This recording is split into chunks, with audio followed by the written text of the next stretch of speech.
महापुरुषों ने आत्मकल्याणार्थ सर्वजन सुखाय सर्वजन हिताय च पावन अध्यात्म प्रसाद बख्शिश किया है। नमो सर्वज्ञ सर्वव्यापीकतो सर्व आधार ए रहत तेरे। सर्व में नूर भरपूर परमात्मा सर्व साक्षी सदा नाहि नेरे। अवार कहो पार मद नाहि जानियो परे रहत एक रस अलेख जोई। द्वारिका दास अवधूत वंदन करे नमो निर्वाण पद राम सोई।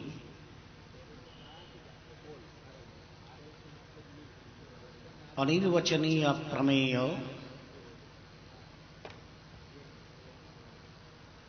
सर्वनियंता सर्वाधार घट घटवासी अविनाशी निर्गुण निरंजन निराकार भक्त भक्ति भाव व सगुण संजन साकार।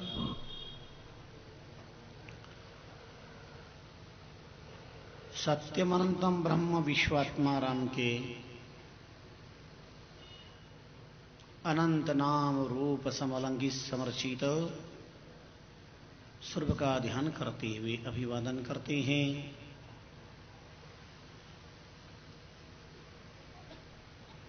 समाराध्य पुण्य श्लोक तपश्चरण ब्रह्मदेशों आई अधर्म चरण जी नाम।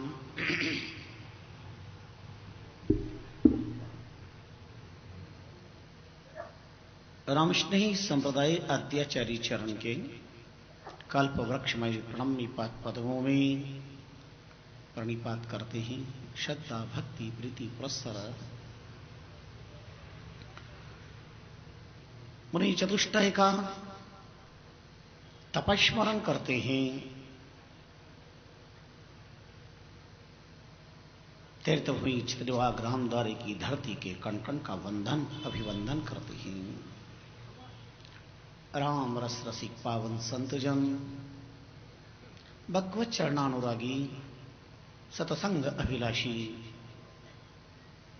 ज्ञान पिपासु मुक्षुजनों ममता वत्सलमयी मातृशक्तियों तरुण तपस्वियों उज्ज्वल भविष्य संपन्न बालक बालिकाओं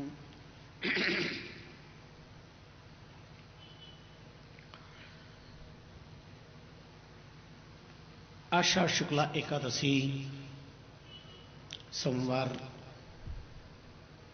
परम पावन इंद्र कृपा की कमनीय बेला है।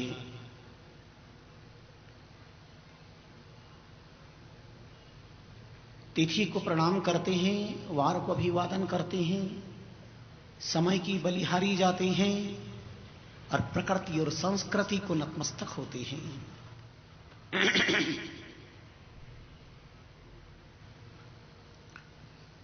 रामस्नेही संप्रदाय का चातुर्मास इष्ट ग्रंथ है श्रवंग शास्त्र। सभी शास्त्रों का सार सर्वांगानी शास्त्रानी, सब शास्त्रों का सार। चातुर्मास पर्यंत आपको इस श्रवंगसार ग्रंथ का प्रसाद प्राप्त होता रहेगा। आप प्रतिदिन हमें नया नया प्रसाद प्राप्त होगा। कितने विशाल है हमारे ग्रंथ, कितना विशाल है हमारा चिंतन महापुरुषों का। मेरा भारत महान है, मेरे भारत राष्ट्र के ग्रंथ वेद महान है, ऋषि महर्षि महान है, ये धरती महान है। यह महान अध्यात्म साधना के दिव्य साधकों का प्राकट्य होता आया है। ये महापुरुषों की धरती है और श्रवंगसार का प्रवचन भी अवधूत महापुरुषों की आत्मानुभूति से प्रारंभ होता है, जैसा कि आप श्रवण कर रहे हैं। नमो सर्वज्ञ अरु सर्वव्यापिक तू सर्व आधारे रहत तेरे, सर्व में नूर भरपूर परमात्मा सर्व साक्षी सदा नाही नेरे। वार कहूं पार मद नाही जानियो परे रहत एक रस अलेख जोई। द्वारिका दास अवधूत वंदन करे नमो निर्वाण पद राम सोई। द्वारिका दास अवधूत वंदन करे। श्री महाराज के अद्भुत कृपा पात्र महापुरुष रहे हैं, अवधूत अवस्था को प्राप्त होने वाले। उनके विचारों से संसार ग्रंथ का शुभारंभ नवल जी ने किया है। थोड़ा सा स्मरण करा देना, अपना प्रवचन धर्म मानते हैं। महाप्रभु रामचरण जी महाराज का प्राकट्य विक्रम संवत 1776 माघ शुक्ला चतुर्दशी शनिवार को जयपुर राज्य अंतर्गत डिग्गी कल्याण जी तीर्थभूमि के समीपस्थ 16 ग्राम ननिहाल में हुआ। 1808 में संन्यास्त हो गए। 1817 में रामकृष्ण संप्रदाय की स्थापना हुई।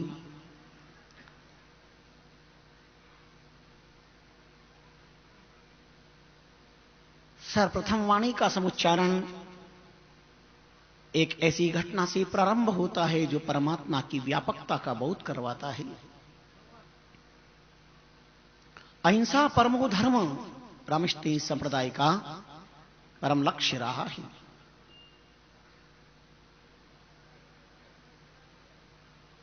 भले ही महाप्रभु का अवतार विजय वर्गीय वैश्य समाज के कापड़ी गोत्र में हुआ, पर सर्वप्रथम कृपा आपने माहेश्वरी समाज पर की है। नवल जी, कुशल जी और देवकरण जी कुशल कुशल से पहुंचिया दरगह देवकरण। नवल नवल जस ले गया सिरधर रामचरण। ये 22-23 उम्र के हमजोली साथी, पक्के फ्रेंड, दोस्त मित्र रहते रोज। मियां चंद जी तोष्णीवाल की बावड़ी है। अब तो भीलवाड़ा उद्योग नगरी हो गया है। दीन दुना राज चुगना महापुरुषों के चरण स्पर्श और तपस्या के प्रताप से बढ़ गया है। उस काल में तो बावड़ी भी शहर के बाहर थी, छोटा सा भीलों का बाड़ा। पर महापुरुष की इतनी महान तपस्या हुई, आज महान औद्योगिक जगत आकाश को छू रहा है। महाप्रभु रामचरण जी महाराज ने एकांत गुफा को, बावड़ी को देखा। बावड़ी में गुफा है, उस गुफा में बैठ करके भजन कर रहे हैं। उनका नाम सामर्थ्य कितना प्रबल था। जिस बावड़ी में भजन करते हैं, गुफा में बैठ करके, चातुर्मास काल में बावड़ी पूरी भर जाती है, गुफा अंदर बंद हो जाती है पानी में, लेकिन महाप्रभु उसके अंदर ही बैठ करके भजन कर रहे हैं। पानी से औतप्रोत है, पर आप विराज करके भजन कर रहे हैं। उस सर्वव्यापी ब्रह्म की आराधना करने वाले ये महापुरुष सर्वव्यापकता को जान जाते हैं। और वहीं पर ये कुशल जी, नवल जी, देवकरण जी प्रातः स्नान करने के लिए पानी में कूदते हैं, घंटा भिड़ते हैं, पानी उछलता है। बहुत समय तक महापुरुष सहन करते रहे। फिर विचार किया, महात्मा स्वभाव से दयालु होते हैं, ये सांसारिक प्राणी हैं, ये अज्ञानी हैं, इन नहीं पता इनके नहाने की मौज में कितने जीवों की मौत हो रही है। ये प्रसन्नता की कलेवर के अंदर जीवन की भावी उदासीनता का नग्न तांडव नृत्य हो रहा है, इसे रोकना चाहिए। गुफा में विराजे विराजे ही आपकी अनुभववाणी फुरी। कपड़ों पहरे 60 गज, जल को छाने नायो, पिवे जीव असंख्य घूट घूट के माय। प्रथम वाणी का उच्चारण हुआ, वाणी में मधुरता, वाणी में अहिंसा परम धर्म का उपदेश, अनुभव गिरा के अंदर ईश्वर की व्यापकता का अद्भुत बोध।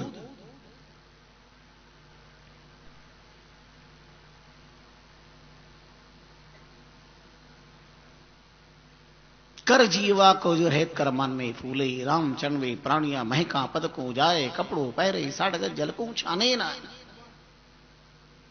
अरे इंसान मूल्यवान कपड़े पहनता है, हजारों रुपए के वस्त्र धारण करता है, लेकिन जल छानने के लिए उसके पास में एक छोटा सा रुमाल भी प्राप्त नहीं होता।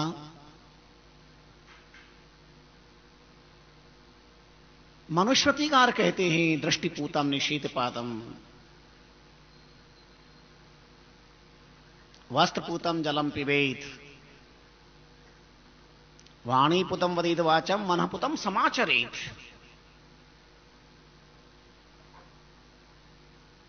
चलो तो छानकर, बोलो तो छानकर, देखो तो छानकर, कार्य करो तो छानकर, जल पियो तो छानकर। और संसार की जगत में बड़े छोटे छोटे मुहारे प्रसिद्ध है, पानी पीजे छान के, आधा आपको बोलना पड़ेगा, संबंध कीजिए गुरु कीजिए जान की, पानी पीजिए छान की। कहां चले गए हमारे ये सूत्र, कहां कपूर हो गए हैं भाई। आजकल लोग कहते हैं महाराज पानी छने जिन्हें राम छने। हमारा यहां तो छना वही आता है, फिल्टर होकर के आता है, पानी में नल में डायरेक्ट आता है। लेकिन ध्यान दीजिए, आजकल तो मोबाइलों पे बहुत सारे मैसेज आते हैं, क्रॉकाच आ रहा है फलों के अंदर, जूस के अंदर, पानी के अंदर, छिपकलियां आ रही है, पता नहीं क्या क्या जीव जंतु आ रहे हैं। 250 साल पहले स्वामी रामचंद्र जी महाराज ने सारे संसार को दिव्य उपदेश दिया है, पानी छान करके पिए और जीवानी का जोहर न करें, उन्हें मारे नहीं, उनको वापस जल में उतार दें। जल छानने की प्रक्रिया रामष्टी संप्रदाय की बड़ी प्रबल रही है। यहां तक कि विदेही संत जो वस्त्र धारण नहीं करते थे वो भी जल छान करके पीते थे। तो आपके दिल दिमाग में प्रश्न पैदा होगा कि जब वस्त्र को स्पर्श नहीं करते तो जल कैसे छानते। प्रस्तर से जल छाना जाता था। रामष्टी संप्रदाय में जल छानने का प्रस्तर म्यूजियम में विद्यमान है। जब शाहपुरा धाम के दर्शन करें, म्यूजियम में देखना बड़ा प्रस्तर रखा है, जल डालो छन करके नीचे आएगा, कोई छेद नहीं है। इसीलिए उसी म्यूजियम के विद्यमान रखा है कि कैसी हमारी दिव्यता और विलक्षणता थी।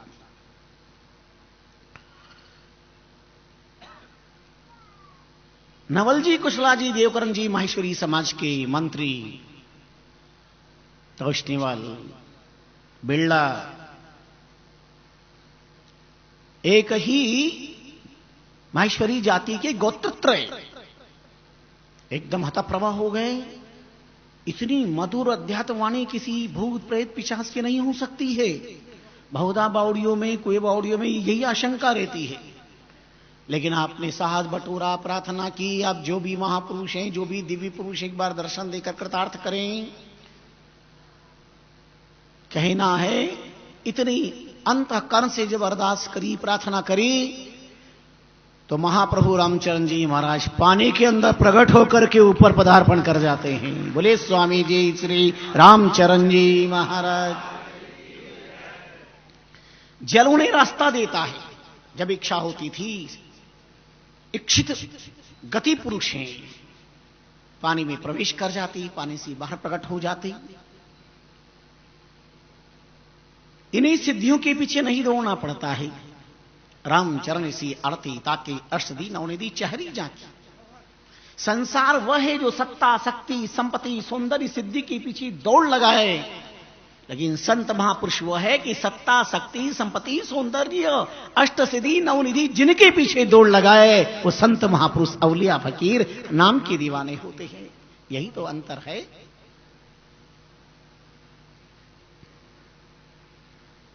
दर्शन करके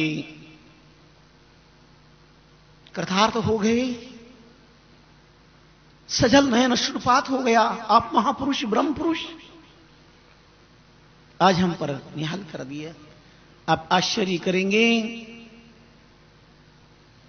कल भी स्मरण दिलाया था, नयन छके रसना छकी, छकी दृष्टि मुस्कात, छकी दृष्टि जापे पड़े तो रोम रोम छक जा। ये भजन सिद्ध महापुरुषों की एक नजर, अमृत की नजर पड़ी और तीनों के अंदर ज्ञान वैराग्य पैदा हो गया। और नवल राम जी ने तो दीक्षा, अद्भुत दीक्षा प्राप्त कर ली, जनक दीक्षा प्राप्त कर ली। हमारे उद्धारक हैं आप, जीव उद्धारक हैं आप, जीवन उद्धारक हैं आप, कृपा करें इस शब्द का मार्गदर्शन दीजिए।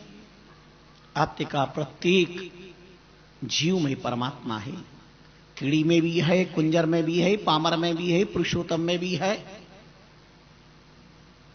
कहां परमात्मा नहीं है? परमात्मा कहां है? यह बालकोचित अविवेक प्रश्न न करिए। साक्षरवाद के युग में जन्म लिया है, परमात्मा कहां नहीं है? ईशावास्यमिदं सर्वम यत्किंचिम जगत्याम जगत। और यही प्रसंग का प्रारंभ है। नमो सर्वज्ञ सर्वव्यापिक तू, सर्व आधारे रहत तेरे। हमारा परमात्मा सर्वज्ञ है, सर्वव्यापी है, सबका आधार है और सब उसके आधार से आधारित हैं।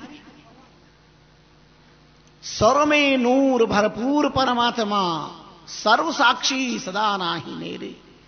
वो सब में समाया हुआ है, कहां परमात्मा नहीं है? परमात्मा की सर्वव्यापकता पर कौन प्रश्नवाचक चिन्ह लगा पाएगा?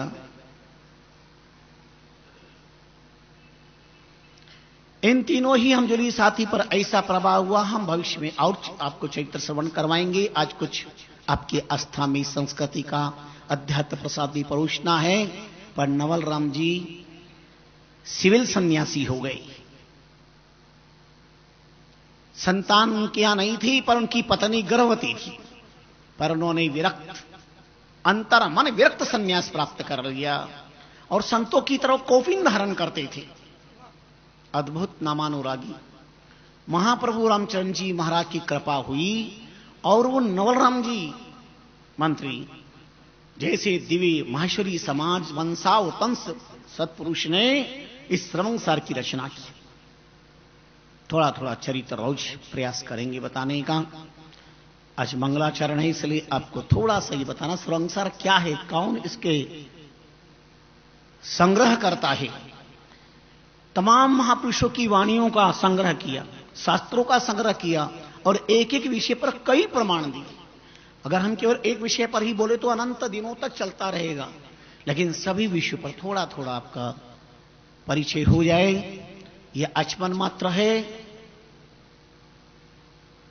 न तृप्तिवाद है न स्नानवाद है, आचमन मात्र है।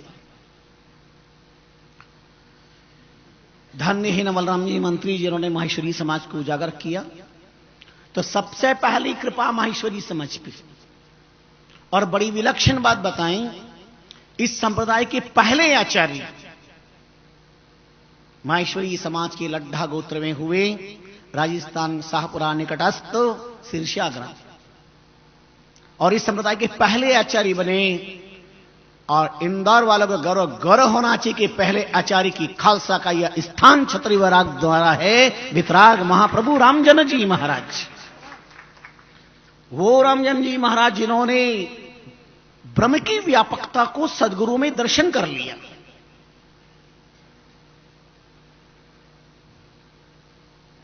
अठारह 18,000 अनुभववाणी है, जैसे 18,000 श्लोक है भागवत शास्त्र में व्यास जी के द्वारा रचे हुए, ऐसे वितराग महाराज ने 18,000 अनुभववाणी का उद्गम हुआ तो और भी ज्यादा, पर गुरुदेव से मैं आधा ही तो हो सकता हूं। इसलिए आपने अपने गुरु भाइयों को अपनी अनुभववाणी को भी वितरण कर दिया। धन्य ही वो महापुरुष। और वितराग महाराज की खालसे की परंपरा का ये क्षत्रिय बागराम द्वारा है। परम विरक्त, कभी सर ढकने को छत नहीं खोजी वितराग महाराज ने। जैसे रामानुज लक्ष्मण, जैसे लक्ष्मण जी निरंतर सतत राम सेवा में रहते थे, राम की शयन करने के पश्चात शयन करते चरणों में ही मत्था टेक करके विश्राम कर लेते और प्रभु राम से पहले जागृत होकर के सेवा में तत्पर हो जाते। सेवा धर्म कठिन जग जाना, संसार में सेवा धर्म बहुत कठिन है भाई।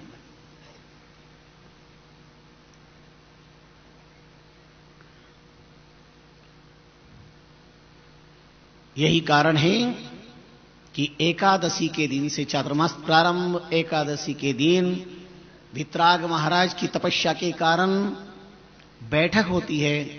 बैठक का अर्थ होता है कि दोपहर में 3:30 बजे महाप्रभु की वाणी का पाठ होता है। वैसे पाठक मंडल रोज पाठ करते हैं, भाग्यशाली हैं। सनातन काल से कई बड़े बड़े पाठक यहां पर हुए हैं। ये नई पीढ़ी भी तैयार हुई है। बहुत अच्छा पाठ, बड़ा अच्छा आवाज में बुलंदता है, अच्छा भजन बोलते हैं। ये कई जन्मों का प्रबल पुण्य है इस पाठक मंडल का, ये भाग्यशाली जीवों का। सबसे बड़ी सिद्धि है, सबसे बड़ी साधना है, सबसे बड़ा प्रसाद है, जीवन का गौरव और गौरव है। 250 साल के इतिहास में संपूर्ण राष्ट्र के अंदर एक भी ऐसा रामद्वारा नहीं है जहां छत्री बाग की तरह रोज सामूहिक पाठ होता हो और इतने होता हो। यह बहुत बड़े सौभाग्य की विषय है। हम आपसे क्या कहें, जब चातुर्मास किया तब, उसके पहले भी जब भी आना हुआ, और जब जाते हैं ना, जहां रहते हैं, ये पाठ यहां करते हैं, आवाज हमारे कानों में वहां पर आती है कि यहां पाठ चल रहा है। ऐसा अलौकिक ये धरा, ये महापुरुषों की तपस्या का प्रताप है। निरभिमान होकर के, निरहंकार होकर के प्रभु के चरणों में प्रेम समर्पित करो, भगवत भजन करो। तो आइए,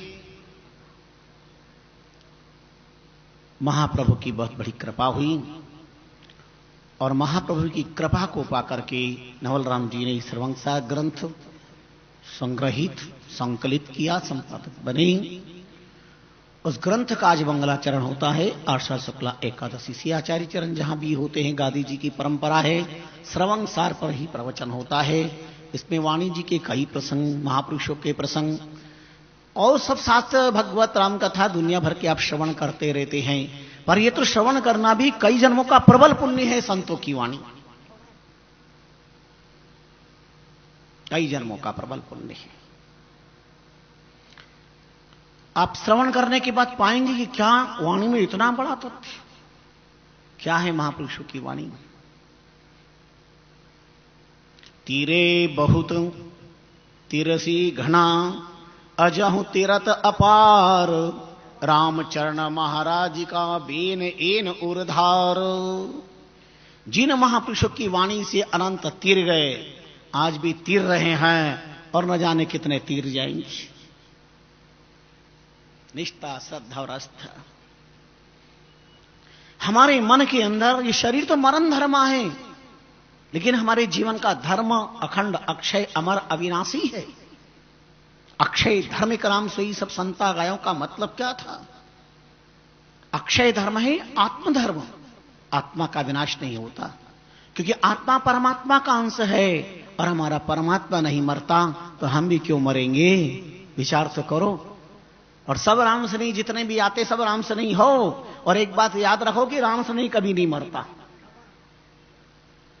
नहीं मरता। मैंने पूछा मोबाइल करके कबीर जी से कि क्या राय इस बारे में आपकी। मुस्कुरा करके कबीर जी ने बड़ी सुंदर बात कही। आप भी मेरे साथ बोलिएगा। क्या बात कही कि राम मरे तो मैं मरूं। बोलो, कोई बात नहीं, जिसके बाद जीवानी बोलिए, राम मरे तो मैं मरूं, नहीं तो मरे बलाय, अविनाशी का बाल क्या, मरे न मार्या जाय। येनम वेंति हंतारम यश्चेनम मनिते हतम भौतो न जानाति न हनिते हनिमानि शरीरे। योगीश्वर कृष्ण हस्ताक्षर करते ही श्वास पर राम से नहीं का बाल क्या मरे न मारिया जाए। हमारा राम हमारा ब्रह्म मरे तो हम मरे। हमारा ब्रह्म कैसे मर सकता है? वो अखंड है, अक्षय है, अविनाशी है, निरंजन है, निराकार है। और उस परमात्मा के हम अंश है, वो हमारा अंशी है। ईश्वर अंश जीव अविनाशी, चेतन अमल सहज सुख राशि। ममैवांशो जीवलोके जीवभूत सनातनः मनसष्टानीन्द्रियाणि प्रकृतिस्थानि कर्षति। भगवान कहते ममैवांशो, ममैवांश मेरा ही अंश जीवात्मा है। आओ महाप्रभु रामचंद्र जी महाराज की वाणी को भी प्रणाम करो। जीव ब्रह्म का अंश है, ज्यों रवि का प्रतिबिंब होय। घट पड़दा दूरा भया, जीव ब्रह्म नहीं दोय।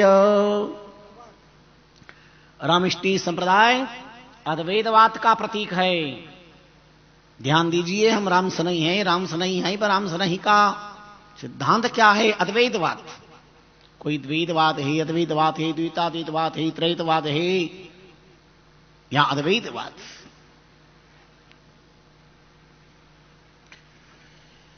तो आओ जरा आनंद लें इस बात का। नमो सर्वज्ञ सर्वव्यापिक। कैसा है? सर्वज्ञ, सब जानने वाला। फिर मंदिर में जाके तुम प्रार्थना करते हो, प्रभु मेरी रक्षा करो, लाज रखो, मेरा काम पूरा करो, मैं आपका हूं। मंदिर में जाके कहते हो, गुरुधाम पे आके कहते हो, रामदरा में आके कहते हो, प्रार्थना करते हो, बस आपके अलावा मेरा कोई नहीं है। सच बोल रहे हो? वो सब कुछ जानने वाले के सामने सच बोल रहे हो क्या? मंदिर में प्रार्थना करते हो, सब कुछ तू ही है, और बाहर निकलते ही अगर दोस्त मिल जाए तो hello my dear lovely friend, how are you. अरे यार मित्र, तेरे अलावा कोई नहीं है संसार के अंदर मेरा। और घर पे जाते जब पत्नीसी कहते हैं, अरे तू ही तो सब कुछ है, तेरे लिए मेरी जान हाजिर है। तू कहे तो समुद्र को पार कर दो भुजाओं के बल से, तू कहे तो पहाड़ को उठा करके ले आऊं, तू कहे जो कर ले, तेरे लिए तो जीवन ही है, तू नहीं है तो मेरा जीवन ही बेकार है। अब बताओ, तीनों में कहां सच बोलता है इंसान? भगवान के मंदिर में सच बोल रहा है कि सब कुछ तू ही है, बाहर मित्र से कहता है सब कुछ तू ही है, घर में पत्नी से कहता है सब कुछ तू है। अरे कहां सच बोल रहा है? कुछ तू बताए। विचार करें। इसलिए वो सर्वज्ञ, वो सब जानता है परमात्मा। तुम क्यों बोल रहे हो, कहां बोल रहे हो, कैसे बोल रहे हो, उसे सब पता है। वो सर्वव्यापी है, उसकी आंख में धूल नहीं झोंकी जा सकती है। सर्व आधार रहत तेरे, सारा संसार उसके आधार आधारी थे। सर में नूर भरपूर परमात्मा। और इसलिए महाप्रभु ने भी नमो नमो पर ब्रह्म, नमो नह कैवल राया, नमो अभंग असंग नहीं कहूं गयान आया, नमो अलीप अछीप नहीं कोई कर्म न काया, नमो अमाप अथाप नहीं कोई पार न पाया, शिव सनकादिक शेषरू रटत न पावे, अंतराम चरण वंदन करे, नमो निरंजन कंत। नमे विदु स्वर्गना प्रभुहम हर्षिणाम सर्वशः। हमें विदु स्वर्गना प्रभुहम हर्षय।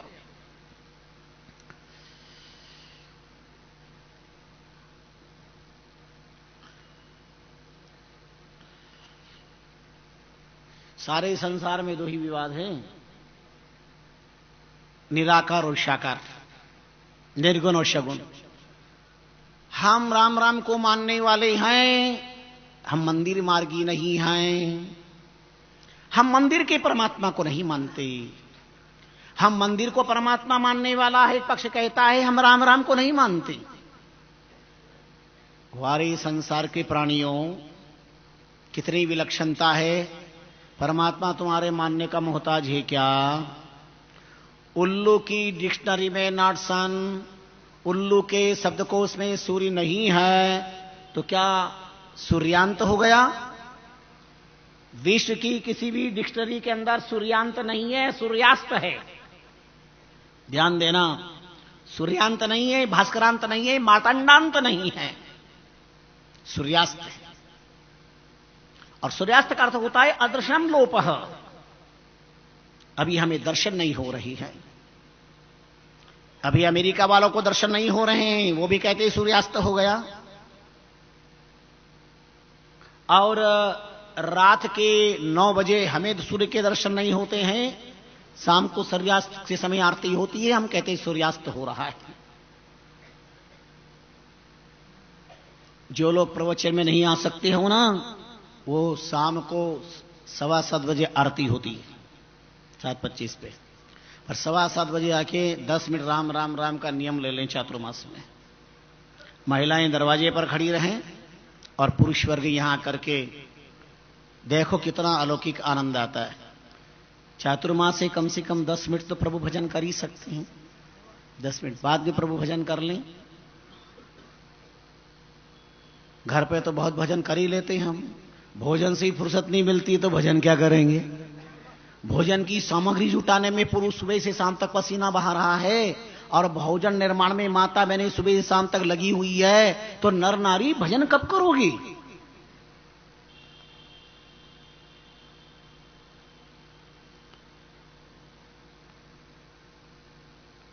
ये चातुर्मास भक्ति काल है, कल भी याद दिलाया। जैन समाज का 4 महीने का चातुर्मास होता है, रामष्टी संप्रदाय का 3 महीने का चातुर्मास होता है, सन्यास जगत पे 2 महीने का चातुर्मास होता है। कुछ क्षेत्र सन्यास लेते अपने क्षेत्र से बाहर नहीं जाते हैं। ये भिन्न भिन्न सनातन काल से अपन अपने मत मजहब की परंपराएं हैं। रामष्टी संप्रदाय का चातुर्मास आज से शुभारंभ होता है, आषाढ़ शुक्ला एकादशी से आसो शुक्ला एकादशी यानी दशहरे के दूसरे दिन तक।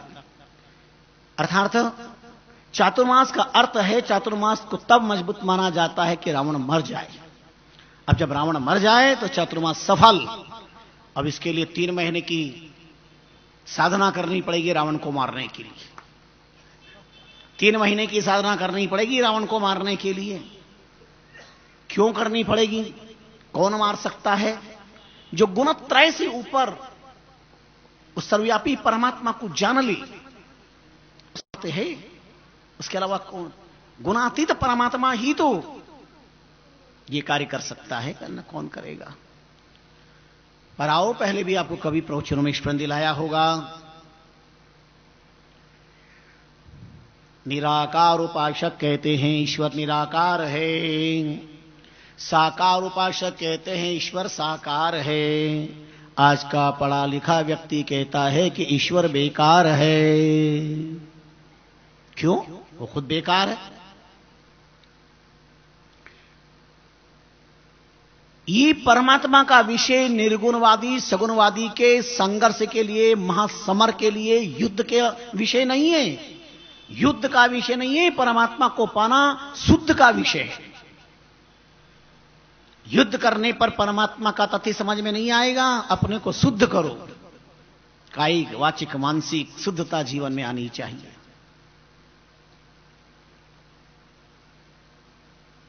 गोस्वामी जी कहते हैं, निर्मल मन जन सो मोहि पावा, निर्मल मन जन सो मोहि पावा, मोय कपट छल जिनके दंभ कपट नहीं माया, जिनके दंभ तिनके हृदय बस हो रघुराया, तिनके कहां राम के दर्शन होंगे, कहां राम का साक्षात्कार, कहां राम आएंगे। कभी तो आपके अंतर्मन से आवाज आए कि रामायण के शिवरी के प्रसंग को श्रवण करने की बात कभी मन में नहीं आता, हमारी भी कुटिया कभी पावन हो। आओ चलो बेर चुन लें, आओ चलो बेर चुन लें, कल काम आएंगे। आओ चलो बेर चुन लें, कल काम आएंगे। कभी तो हमारी भी झोपड़ी पर एक दिन राम आएंगे, कभी तो एक दिन हमारी झोपड़ी पर राम आएंगे। बड़े अच्छे लगते हैं सभी के प्रसंग, ये सब आएंगे समय के साथ, बड़े प्यारा व्यापकता से आएंगे। अभी तो हम उस व्यापक ब्रह्म की चर्चा कर लेते हैं समय के मध्य।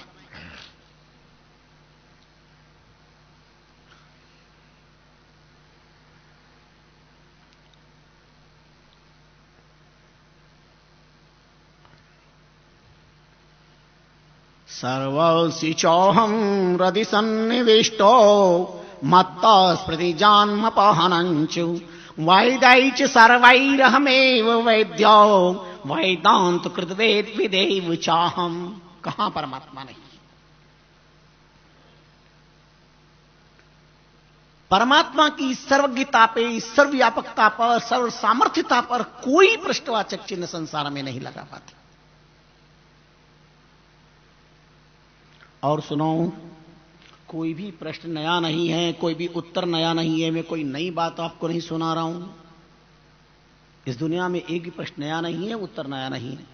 चाहे वो भागवत हो, रामायण हो, 18 पुराण हो, कहीं पर भी किसी ने प्रश्न किया, चाहे सूत जी ने सनकादिकों सूत जी से किया हो, चाहे विदुर जी ने मैत्रेय जी से किया हो, चाहे परम्बा जगन्बा पार्वती ने शिव जी से किया हो, रामायण में या पुराणों में, सब जगह क्या कहा जाता है? जो तुमने पूछा ये पहले भी पूछा गया है और इसका उत्तर पहले भी इस प्रकार दिया गया है, नया नहीं है कुछ भी। योगेश्वर कृष्ण कहते हैं, अर्जुन इमं विवस्ते योगम प्रोक्तवान अहम अव्ययम। विवस्वान मनवे प्रहा मनवे इक्ष्वाकुवे ब्रवीत। मैं तुम्हें जो अध्यात्म तत्व ज्ञान दे रहा हूं, ये पहले विवस्वान को दिया, विवस्वान ने सूर्य को दिया, और उन्होंने इक्ष्वाकु को दिया, इक्ष्वाकु ने परंपराएं चलाई है। पर एवं परंपरा प्राप्त मिहित, समय के साथ ये नष्ट हो गया। काले न समहता योगेन, समय प्राप्त करके स्थिति ऐसी हो गई। एवं परंपरा प्राप्त मिहिराजिष्यो विदुहु स काले न महता योगो नष्ट परंतप स एवायम मयाते यति योगो प्रोक्त पुरातना। वो योग जो स्वयं योगीश्वर हैं, योग हमारे यहां नया नहीं है, शैली नहीं हो सकती है, योग नया नहीं। महर्षि पतंजलि के पहले भी योग था।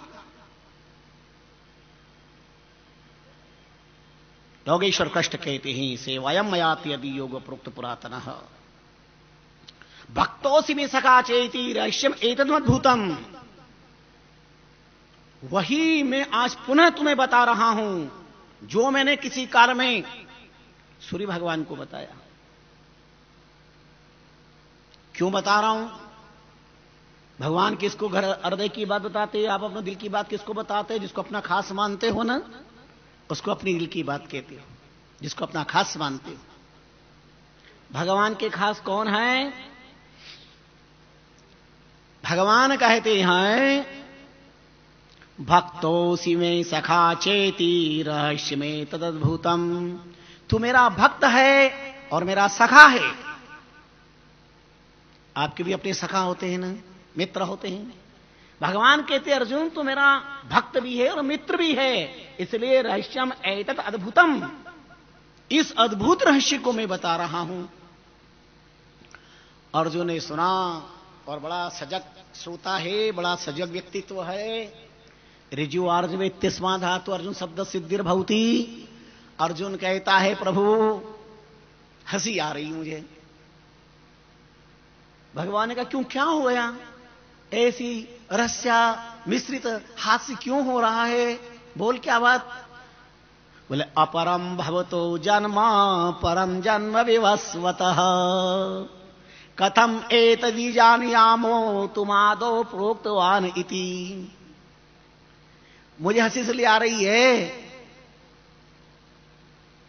आप तो अभी द्वापर युग में प्रकट हुए हो, अभी जन्मे हो, और सूर्य तो सनातन काल से, और आप कह रहे मैंने सूर्य को ज्ञान दिया। कथम एतद् विजानियो, तुम आदो प्रोक्तवान दी, आपने ये कहा, ये मैं कैसे स्वीकार कर लूं, ये कैसे जान लूं? प्रश्न बड़ा सटीक था, इसमें जिज्ञासा थी। तर्क मस्तिष्क के विकास का साधन है, लेकिन कुतर्क पतन का मार्ग। ध्यान दीजिए, कुतर्क प्याज के छिलके हैं, गोभी के पत्ते। समझते हैं गोभी के पत्ते का मतलब? फूल गोभी आती, पत्ता गोभी आती। एक व्यक्ति पत्ता गोभी की सब्जी ले आया जल्दी जल्दी में, और पत्नी से कहा, ले जल्दी ये ले पत्ता गोभी की सब्जी बना दे, मैं अभी स्नान करके आता हूं, जाना है जरूरी। वो लगी सब्जी बनाने जल्दी। अब उसको आदत थी छीलने की, इसलिए वो छिलती रही। देखा कचरा, फिर कचरा, फिर कचरा, फिर कचरा, और छिलते छिलते पूरी छिल ली, अंदर कुछ भी नहीं निकला।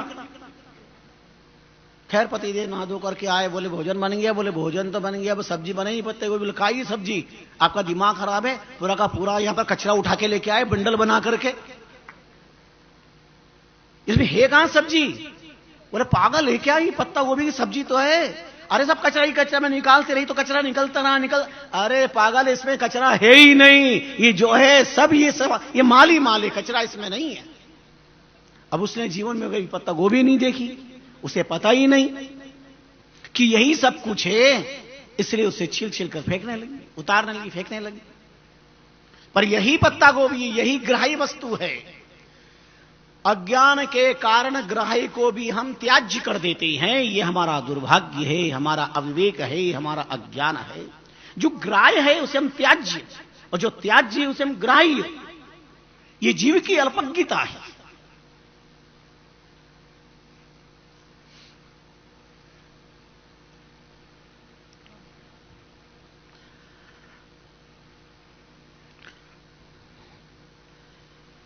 तो आओ सबसे पहले तो हम एक बात तय कर लें, निराकार उपासक को ये साकार उपासक हैं, पर वह है ब्रह्म का उपासक और नाम का उपासक। ये कोई अर्थ नहीं होता कि हम मंदिर को मानते हैं तो जो शब्द ब्रह्म को मानते हैं उनकी निंदा करें, अब जो शब्द ब्रह्म को मानते हैं वो मंदिर के परमात्मा की निंदा करें। अर्थात तुम या तो नाम की निंदा कर रहे हो या परमात्मा के रूप की निंदा कर रहे हो, दोनों अपराधी हैं। पर हम आपको एक तीसरी बात बताना चाहते हैं कि हमारा परमात्मा अखंड अक्षय अविनाशी निर्गुण निरंजन निराकार है, निर्गुण है, ब्रह्म है। हमारा परमात्मा निर्गुण सगुण ब्रह्म है, हमारा परमात्मा सगुण साकार ब्रह्म है। तुम्हारी तो दो ही समस्या है, हम तो आपको तीन बात आस्था की थाली में परोस रहे हैं।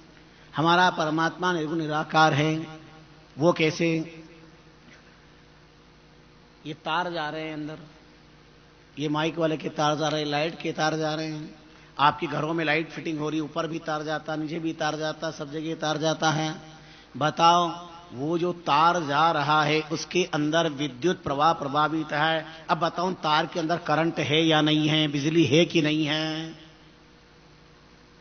जो तार नीचे से हैं लाइट के, बात समझ में आ रही है मेरी?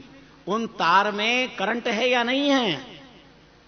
कोई कहे मैं तो नहीं मानता हूं, तो मैं लाइट मैन से कहूंगा, भैया कहीं से तार छूट रहा हो तो जरा इनको ले जा करके पकड़ा दो। उसके बाप को मानना पड़ेगा कि हां, और वो माने ना माने, वो विद्युत ताकत शक्ति कहेगी, I am current, I am विद्युत, आई एम शक्ति। परमात्मा किसी के मानने का मोहताज नहीं है, वो आई एम गॉड, परमात्मा ईश्वर खुद है।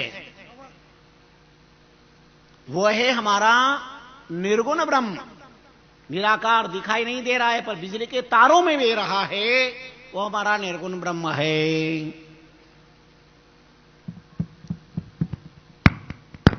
बोलो, आवाज आ रही है? अच्छा बताओ, माइक में करंट है कि नहीं है? झूठ मत बोलो, कौवा काला कौवा काटेगा। आ रही है? करंट है? करंट है तो मेरे को लग क्यों नहीं रहा? ये देखो, ये पकड़ लिया, लग क्यों नहीं रहा? ये हमारा निर्गुण सगुण ब्रह्म क्या है? ये हमारा निर्गुण सगुण ब्रह्म है। और ये लाइट दिख रही ना जलती हुई, ये हमारा सगुण साकार ब्रह्म है। अच्छा बताइए, इन तीनों में से आप किसको सच मानते हैं? वो जो तार मेरा वो सच है कि ये सच है कि ये सच है? तीनों में शक्ति कौन है? कोई एक ही तो होगा। घबराओ मत, इसमें क्या बात है, प्रश्न उत्तर है, परीक्षा है। तो तीनों सच है, एक भी झूठ नहीं है। मानते हो इस बात को? तो एक बार जय बोलो स्वामी जी श्री रामचरण जी। अब मत लड़ना कि परमात्मा निर्गुण है कि निराकार है। अब बछड़े मत खाना। हम तो अमुक को मानते हैं, हम धनुष वाले को मानते, त्रिशूल वाले को नहीं मानते। अब तुम्हारा धनुष वाला तो त्रिशूल वाले को मान रहा है और तुम नहीं मान रहे, तो क्या फर्क पड़ जाएगा तुम्हारा ना मानने से? और त्रिशूल वाले कहेगी हम धनुष वाले को नहीं, धनुष वाले हम त्रिशूल वाले को नहीं मानते। अरे बुद्धि के ठेकेदारों, तुम्हारे न मानने से क्या होगा? शिव जी ने दिन राम उचारे, वो तो रात दिन राम राम राम राम राम कर रहे हैं। और प्रभु राम कहते शिव द्रोही सो मम दास न कहावा। जो शिव का द्रोही है वो मेरा दास नहीं हो सकता। हमने परमात्मा की व्यापकता को नहीं जाना, हमने तो केवल परंपराओं को निभाया। इसलिए मैं बार बार कहता हूं, जो लोग मंदिर जाते हैं बहुत अच्छे हैं, जो मंदिर नहीं जाते वो भी बहुत अच्छे हैं। जो मंदिर जाते हैं वो इतना जरूर ध्यान रखना, कितने साल हो गए मंदिर जाते जाते, पीढ़ियां घिस गए, घंटे घड़ियाल बजाते हुए छाले पड़ गए, पर कभी जीवन में परिवर्तन नहीं हो पाया। एक ही बात देखा कि भगवान हमारा मंदिर में ही है।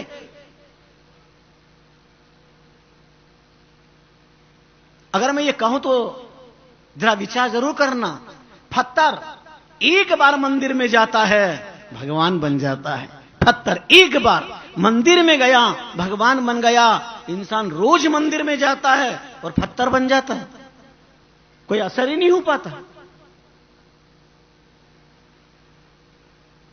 मंदिर में ही परमात्मा है। अपने परमात्मा की व्यापकता को छोटा ना करें। हम ही सिद्धांत के नहीं, हम भी सिद्धांत के उपासक हैं। मंदिर में भी परमात्मा है। क्या कहोगे? मंदिर में ही नहीं, मंदिर में भी परमात्मा है। अगर मंदिर में ही है तो मंदिर के पट 12 बजे बाद बंद, फिर जेब काटो, गला काटो, अनाचार करो, अत्याचार करो, भ्रष्टाचार करो। क्यों? कि भगवान कहां?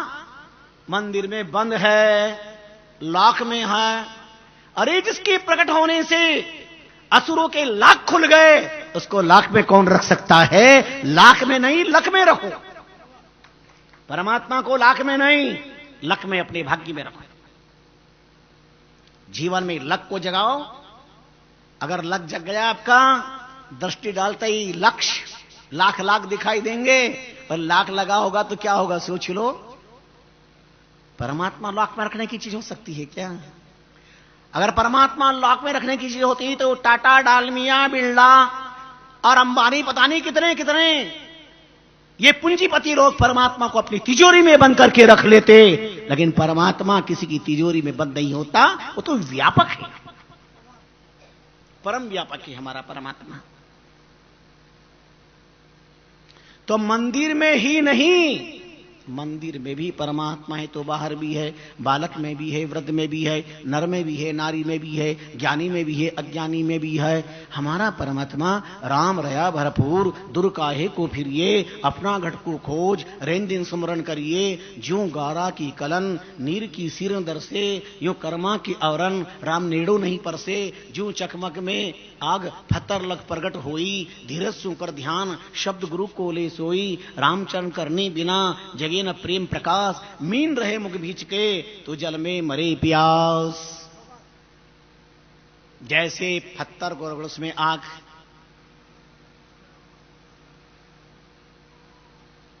प्रकट होती है, ज्यों चकमक में आग पत्थर लग प्रकट हुई।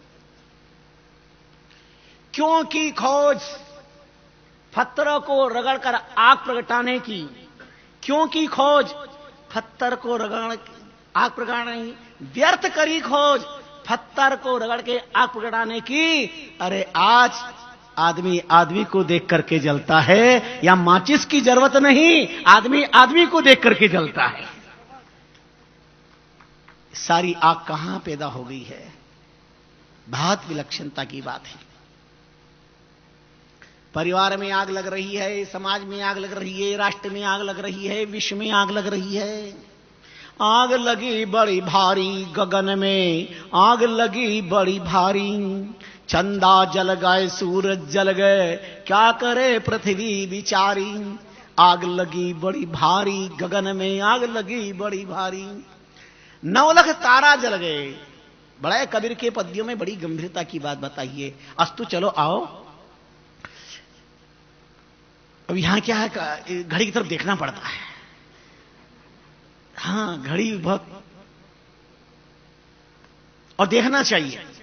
और घड़ी ये देखो या मत देखो, पर वर्षों के बाद जो ये घड़ी आई है सत्संग की, इसे बार बार देखने का प्रयास करो। जब से घड़ी को कलाई पर बांध लिया है, कमबख्त ये समय हाथ धो के पीछे पड़ गया है। पर ये कलाई पर बांध देने से समय का आप बांध नहीं सकते। समय में बंधे हुए हैं, समय को कोई नहीं बांध पाया है, नहीं बांध पाया है। वक्त की बात है, समय की बात है। आओ, एक व्यापकता का उदाहरण तो बहुत सारे हैं। परमात्मा सर्वशक्तिमान है, सामर्थ्यवान है। व्यक्ति अपनी अज्ञता का परिचय दे देता है, वो अलग बात है। सर्वव्यापक परमात्मा है, सर्वसमर्थमान है। एक बहुत बड़ी दार्शनिक से पूछा, ईश्वर के बारे में आपकी क्या राय?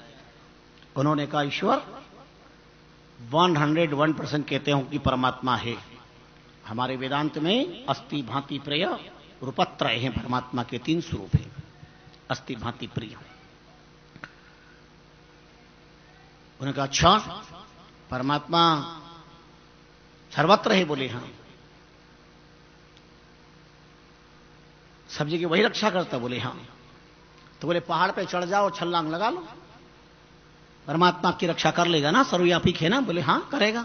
कमर कस के पहाड़ पे चढ़ गए और चढ़ करके उन्होंने कहा, यदि ईश्वर है तो मेरी रक्षा करे। और लगाई छलांग, धरती पर आ गए, जिंदे रहे, पर पैर फ्रैक्चर हो गया। अब नास्तिकों ने तालियां बजाना शुरू करी, हुर्रे हुर्रे किया। अब क्या कहना चाहते हो? उस महान दार्शनिक ने कहा, आज दिन तक मैं कहता था 7% की ईश्वर है, ईश्वर है, पर अब 1001% कहता हूं, हां ईश्वर है, ईश्वर है, ईश्वर है। बोले है का क्या प्रमाण पत्र? बोले पहाड़ से छलांग लगाई फिर भी जिंदा हूं, यह परमात्मा है, इसका प्रमाण पत्र है। ये ईश्वर है, ब्रह्म है, परमात्मा है, इसका प्रमाण पत्र है। तो फ्रैक्चर क्यों हुआ, टांग क्यों टूटी? उन्होंने कहा, मैंने क्या कहा था, यदि ईश्वर है तो मेरी रक्षा करे। यदि और तो, ये किंतु परंतु लगाया ना, इसलिए फ्रैक्चर हो गया। अब आपसे कोई पूछेगा ईश्वर के बारे में क्या कहोगे? है कहोगे कि यदि है तो कहोगे? ये तुम यदि और तो लगाते हो ना, इसलिए संकट आते हैं। यदि और तो का स्पीड ब्रेकर भी है। गत्यरोधक मिटाइए, केवल राम है, ईश्वर है, ब्रह्म है, परमात्मा है, एक ही हमारा विचार दृढ़ होना चाहिए। परमात्मा है, दसों दिशा भरपूर है, सर्वज्ञ केवल राम, रामचरण भी थोड़ा कैसे कहूं अल्प। उस परमात्मा की व्यापकता का, विलक्षणता का, उसके शक्तिमान का कौन वर्णन कर सकता है? जा रहा था व्यक्ति गर्मी में भ्रमण करता हुआ, थक गया तो वृक्ष के नीचे थोड़ा सुस्ताया, विश्राम कर लिया। अब जिस वृक्ष के नीचे सोया, अच्छी ठंडी हवा चल रही थी, ऊपर देखा तो ये तो आम का झाड़ था और बड़ा ऊंचा और छोटी छोटी कैरी लग रही थी। सोचता है, वाह परमात्मा भी कितना मूर्ख है, इतने भी अकल नहीं है, अरे मेरे से ही राय ले लेता। इतना ऊंचा आम का झाड़, छोटी छोटी केरी लग रही है, कोई 2-4 पत्थर भी मारे तो मुश्किल से एक आध केरी मिल भी जाए, तो ऊंट के मुंह में जीरे के बगार से क्या होगा? अरे कुसमांड कद्दू की तरह, तरबूज की तरह अच्छे बड़े बड़े फल लगाता, भूखा मरता, कोई 10-5 पत्थर मार के एक फल भी प्राप्त कर लेता तो कम से कम 1-2 दिन का पेट तो भर जाता। वास्तव में उस रचनाकार की बुद्धि तो प्रश्नवाचक चिन्ह लगाती है। इतने ऊंचे फल पे छोटी छोटी केरी है। थका हुआ था, विचार करते करते सो गया, और सो गया इतने में हवा चली थोड़ी जोर से।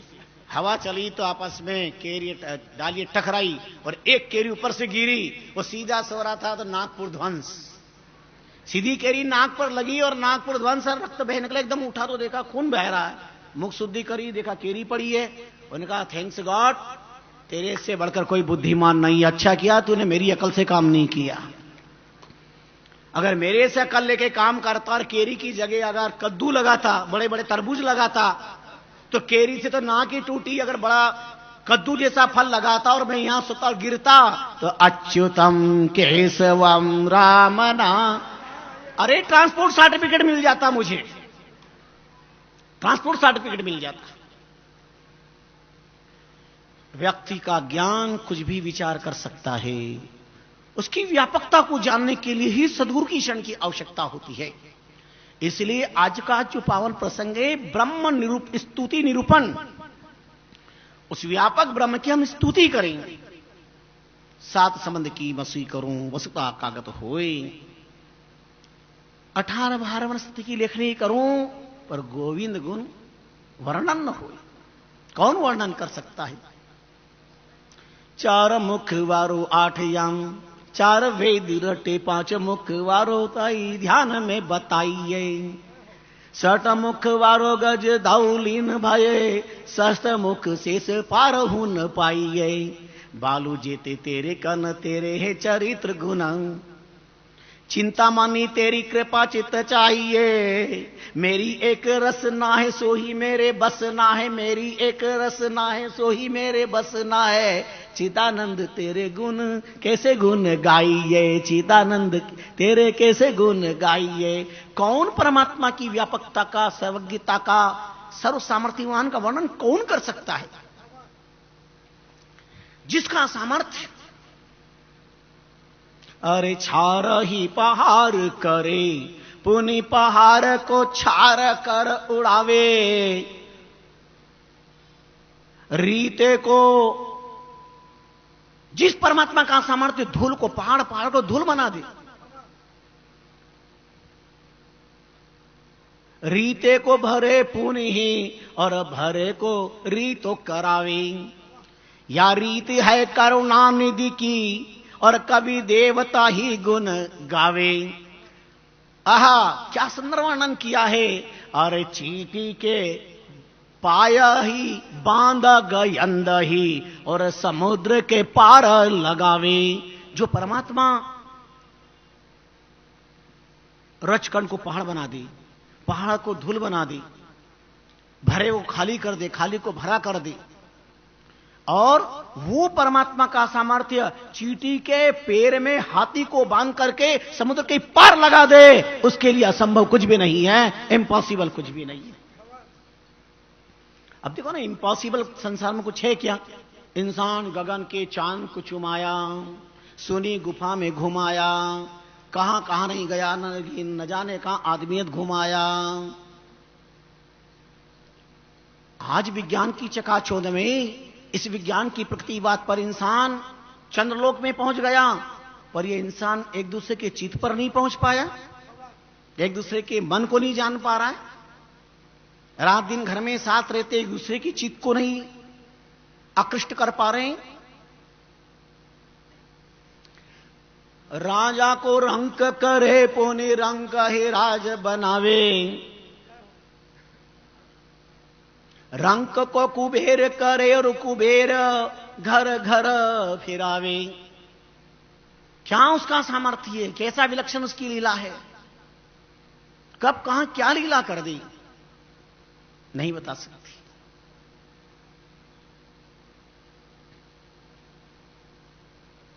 और वेदों में कथा आती है। हाँ 5 मिनट पूरी कर देता हूं, और रह गई तो अगले बुलेटिन पर, शेष अगली बात पर। देव दानव युद्ध हुआ और देते जीते देव गए जो हार जो। देव न जाए अरज करे प्रभु से, अब प्रभु ही कृपा करी देवन को जिताए जो। जीत कर देवता अहंकार भयो, देवता आदित्य को जीत लिया, मन माही अभिमान जो। देव दानव युद्ध में दैत्य हार गए, देव हार गए, दैत्य जीते तो भगवान से जाके प्रार्थना करी, भगवान ने पावन कृपा करी और ऐसी शक्ति दी नहीं, देव विजय कीनी। पर विजय पश्चात अभिमान भयो मन माई जो। हमने जीता है असुरों को और यहां तक कि भगवान की कृपा को भी भूल गए। तो देव सभा माही प्रगटे प्रभु, यक्ष को धरा उतार जो। ऐसा अपने देवता की सभा में प्रवेश करके ऐसा अद्भुत तेज किया, देख सके नहीं कौन, तेज हूं अपार भयो, जान सके नहीं कौन लीला अवतार जो। कोई जान नहीं सके। आपने अग्नि देवता को भेजा, यक्ष के पास में जाओ। यक्ष ने आके कहा, अग्नि देवता है, और यक्ष ने पूछा आप कौन हैं? बोले मैं अग्निदेव हूं। बोले क्या सामर्थ्य है? अग्निदेव कहे मोही सृष्टि जराए सकुपल माई जो। एक पल के अंदर में सृष्टि को भस्म करने की ताकत रखता हूं। यक्ष दीना तीन एक तिनका सामने रख दिया और कहा इसको आप जरा जला दीजिए। अग्नि देवता ने सारी ताकत लगा ली लेकिन एक तिनका नहीं जला सके। निराश लौट आए अग्निदेव, पवन देव भेजा यक्ष पास जो। और आ गए तो आपने पवन देवता को भेजा। यक्ष ने पूछा कौन है आप? बोले मैं पवन देवता हूं, सारी दुनिया को उड़ाने की ताकत रखता हूं, बड़े से बड़े पहाड़ को उड़ा देता हूं, बड़े से बड़े वृक्षों को उड़ाने की ताकत रखता हूं। उन्होंने एक तिनका रखा, बोले जरा इसे उड़ा दीजिए।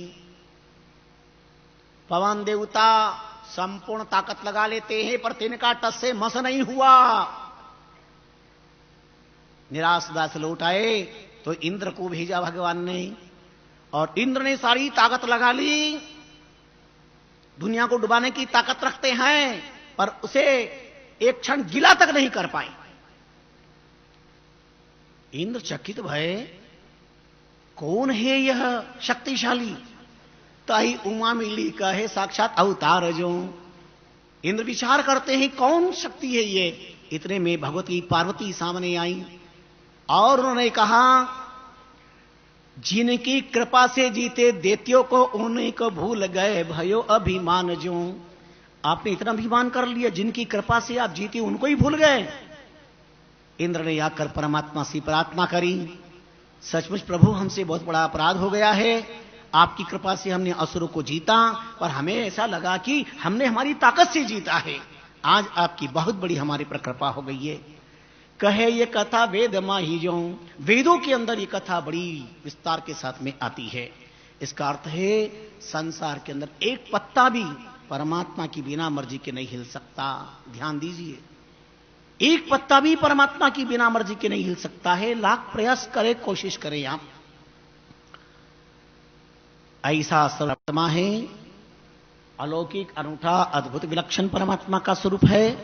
उस सर्वव्यापक परमात्मा को हम प्रणाम करते हैं। आज ब्रह्म निरूपण स्तुति का प्रसंग आपकी समक्ष रखा है। कल गुरु स्तुति निरूपण ब्रह्म आएगा, फिर संत निरूपण ब्रह्म स्तुति का प्रसंग आएगा। ये बड़े प्यारे दिल को छू लेने वाले हैं। समय के साथ अपनी वाणी को विश्राम देते हैं। 2 मिनट प्रभु नाम लीजिए और 11 से नियम लीजिए। हम आधा घंटा भजन करें, 1 घंटा भजन करें, जितना करें करें। 1 माला फेरे, 2 माला फेरे। भोजन के वक्त मौन होकर के भोजन करें, एक समय भोजन करें, रात्रि भोजन न करें। बहुत सारी बातें हैं पर समय के साथ में हम इतना ही आपसे कहना। नियम है, कोई भी नियम होना चाहिए, नियम लाभ देने वाला होता है। एक व्यक्ति का नियम था कि संत को जो है गिन करके 10 गालियां रोज देना नियम था। जब यमदूत उसे ले जा रहे थे तो संत मिल गए, बोले मेरा नियम पूरा कर लें। बोले क्या नियम है? बोले संत को गाली देने का। उनका दे दो। गाली दी। संत का कौन? बोले ये आपका भक्त है। बोले कहां ले जा रहे हो? बोले नरक में। बोले क्यों? बोले आपको गाली देता था। बोले मेरा भक्त है ना, गाली देने का नियम रखा, आप ले जाने वाले कौन होते हो? कोई जरूरत नहीं ले जाने की, यहीं उतार दो इसे। अब विचार करो, जिसने ये भी नियम रखा और संत ने उस पर कृपा करके नरकों से मुक्ति प्रदान कर दी, तो नियम तो जीवन में सब लाभ देने वाले ही होते हैं।